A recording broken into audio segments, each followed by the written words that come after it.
Hades had to be one of the most charismatic villains in all of Disney history, which is probably why he was so likable despite being such a bad guy. In fact, several times throughout Hercules, it almost seemed like Hades wasn't the actual villain at all, but instead was simply a misunderstood and mistreated sibling to the more powerful gods. Interestingly enough, there's actually a theory that claims Hades was the true hero of Hercules. And to make things even crazier, this theory also implies that the dark god of the underworld had a secret motive for taking Meg's soul that actually makes a lot of sense. To put the theory in its simplest terms, Hades' actions in Disney's Hercules weren't done out of malice, but rather he was only doing what he thought was right by restoring balance to the world. According to the movie, that was his job after all. In Hercules, Hades was meant to be the ruler of the underworld and more specifically, the god who was supposed to keep the balance between the mortal world and the world of the gods. And this actually goes hand in hand with the Greek mythos that inspired the Disney movie. You see, in Greek mythology, Hades, along with his brothers Zeus and Poseidon,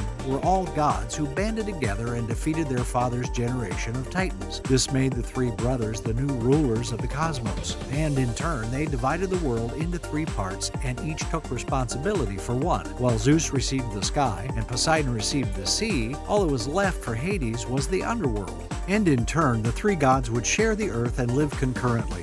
In other words, Hades was never actually a bad god according to Greek mythology. He was just the ruler of the place that nobody wanted to go, much like the head of the DMV in today's world. He's not really a bad person, you just don't want to have to see them either. And odds are that was the case with Hades in Hercules. He wasn't really the villain, he was just the god left in charge of the underworld. But this theory takes it a step further than that and goes as far as to say that Hades was the real hero of the story, and his actions against Hercules were actually meant to restore balance to the world. As crazy as that might sound, remember what Hades' job was according to the movie. It was to maintain the balance of the mortal and immortal worlds, and when Zeus had Hercules as a son, who was practically a mirror image of his father in terms of strength and power, that balance was upset. Hades supposedly had the foresight to see how destructive the father-son duo would be together, especially since Zeus had proven himself to not be the most responsible god on Olympus, but that'll come up more in a moment. For now, let's focus on the idea that Hades was the hero of the story who was actually trying to stop Zeus and Hercules from destroying the mortal world, and why Hades would have wanted to protect Megara instead of simply stealing her soul.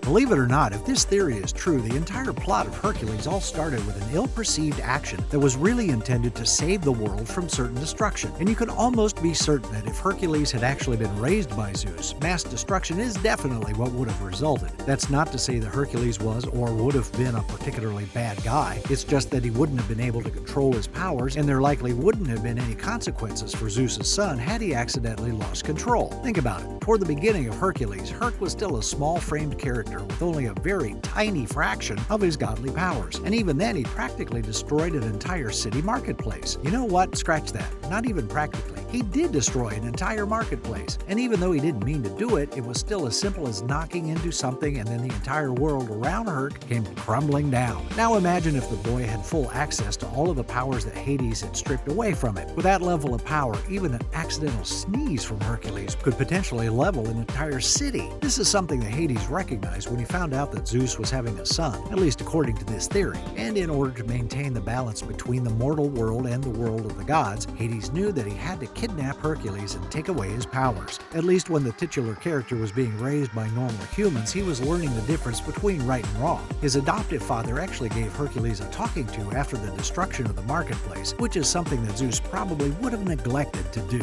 Throughout the movie, Zeus was shown to be a bit of a destructive character himself and certainly didn't come off as a proper role model for Hercules. The leader of the Greek gods was known to be a stubborn leader who was also shown to be quite childish around the rest of his siblings. In fact, had it not been for his wife Hera constantly reining him in, the world around the gods might have been very different. But one sibling who saw Zeus's dark side firsthand was none other than Hades. One could definitely say that Zeus was responsible for turning Hades against the other gods, specifically because of the way that the elder brother was shown treating the god of the underworld. Zeus was shown making fun of Hades in the movie and even belittled his own brother with jokes that were at the flaming god's expense. And honestly, that's not the type of behavior that you should expect from a good role model or father figure. This indicates that if Hercules had grown up a god with his real parents, Zeus likely would have taught him all of the wrong lessons. And if that's true, then it's certainly starting to seem like Hades was the real undercover hero this entire time. Honestly, this portrayal of Zeus actually matched the mythos that the character was based on really well, except with Disney downplaying some of the god's darker aspects. For instance, according to one Greek myth, Zeus was much like his Titan father in the sense that he was worried his son would overthrow him. So in order to secure his position as the leader of the gods, Zeus supposedly ate his wife Metis, who was pregnant at the time while she was still alive. There's also an old myth that claims when Zeus first laid eyes on his son Hephaestus, he took the child and threw him off Mount Olympus simply because he couldn't stand the way that he looked. In other words, even though Zeus was Hercules' father, that doesn't mean that the powerful god was inherently a good guy. This means that viewers and Disney fans may have had it wrong this whole time, and instead of Hades kidnapping Herc as a part of a more sinister plan, perhaps he was simply trying to keep the world safe and maintain balance. It was his job, after all. Now, what's arguably one of the most interesting aspects about the theory that says Hades was the true hero of Hercules is that it also supports another theory surrounding the god's relationship with Meg. While their relationship seems like it was on the rocks from the very start, some fans speculated that Hades had a secret reason for taking Meg's soul and keeping her as his servant. If you remember Meg's origin story in Hercules, but look at it through Hades' eyes, you might see how he could have been trying to save Meg in his own twisted way. It all started when Meg was a young mortal. She was considered to be a romantic person who cherished love above all else, and according to the story, she had found someone to share that love with. However, Meg's boyfriend would end up losing his life one day, and though Meg didn't realize it at that point, he also ended up sealing her fate as well. Though, according to this theory, what happened to Meg wasn't meant to be seen as villainy, but instead Hades was supposedly acting heroically, because after Meg lost her boyfriend, she decided to call upon Hades and strike a deal with the god of the underworld.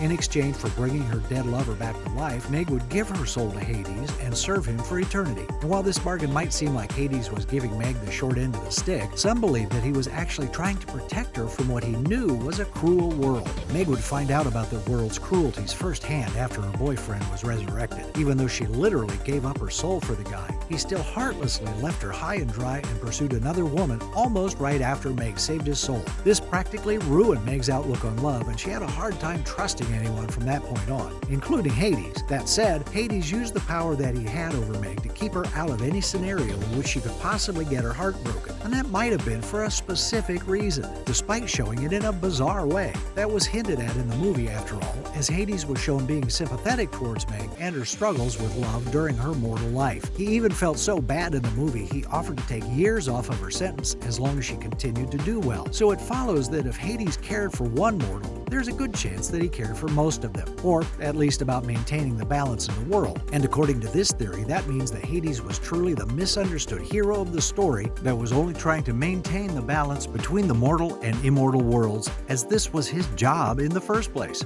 What do you think, though? What are the odds that Hades was secretly the good guy after all, and that his deal with Meg was actually made to protect her? Make sure you let me know in the comments below.